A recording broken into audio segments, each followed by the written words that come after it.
किसी कंफ्यूजन में मत रहिए, किसी और आदमी ने नहीं, नरेंद्र मोदी ने सीज फायर का ऐलान किया।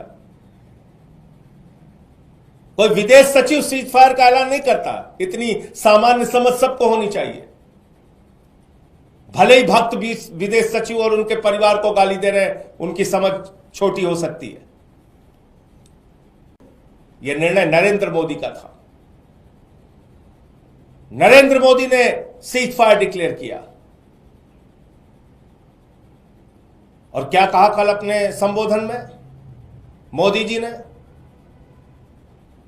ने कहा, जब पाकिस्तान ने हमसे कहा कि हम सैन्य दुस्साहस नहीं दिखाएंगे, आतंकवादी घटनाओं को अंजाम नहीं देंगे, तब हमने विचार किया सीज फायर के लिए, सीज फायर को स्थगित किया। आप पाकिस्तान पर विश्वास कर रहे हैं? अरे वहां के आतंकवादियों के सामने पहलगाम में हमारी बहनें हाथ जोड़ रही थी, हमारे सिंदूर को मत उजाड़ो, हमारे पति को मत मारो। वो खूंखार दरिंदे आतंकवादी तो नहीं माने। आप पाकिस्तानियों के कहने पे मान गए। वो 4 आतंकवादी कहां हैं जिन्होंने हमारे बहनों के सिंदूर उजाड़े? प्रधानमंत्री जी बताइए, तीसरे देश की मध्यस्थता आपने स्वीकार कैसे की? प्रधानमंत्री जी बताइए, जो आतंकवादी देश है, जिस देश के अंदर लश्कर तैयबा, लश्कर उमर, जैसे मोहम्मद, हरकतुल मुजाहिदीन, सिपाह सबाहा, हिजबुल मुजाहिदीन, ये तमाम आतंकवादी संगठनों का सरगना है पाकिस्तान।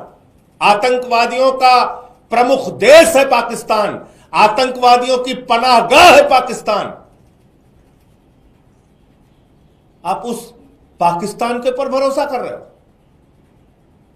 और अमेरिका का राष्ट्रपति क्या कह रहा है?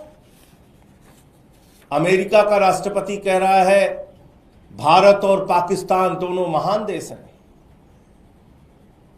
अमेरिका का राष्ट्रपति कह रहा है, भारत और पाकिस्तान दोनों पावरफुल देश हैं।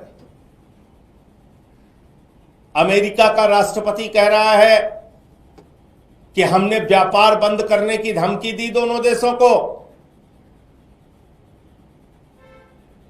और सीज फायर करा दिया। प्रधानमंत्री जी, आपने एक भी चीज का खंडन नहीं किया, एक भी बात का खंडन नहीं किया। शर्म आती है मुझे। 140 करोड़ हिंदुस्तानियों के प्रधानमंत्री हैं आप। दुनिया की 5वीं बड़ी अर्थव्यवस्था है भारत। हमारा एक स्वर्णिम इतिहास है। और पाकिस्तान की तुलना ट्रंप हमारे साथ कर रहा है।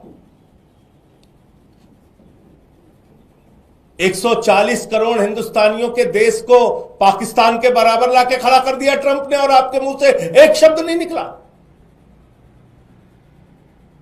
वो भूखा नंगा देश जो खाने के लिए मोहताज है, उसको वो कह रहा है वो शक्तिशाली देश है। आपके मुंह से एक भी शब्द नहीं निकला। अरे उस ट्रंप के खिलाफ तो अमेरिकन भी हो गए होंगे। उन्होंने भी सवाल पूछा होगा कि जिस ओसामा बिन लादेन ने अमेरिका पे आक्रमण किया, उसको संरक्षण तो पाकिस्तान ने दिया था। पाकिस्तान आतंकवादियों का संरक्षक है, तुम उसको महान देश कैसे कर रहे हो? ये तो अमेरिकन को भी बुरा लगा होगा, लेकिन आपको बुरा नहीं लग रहा है।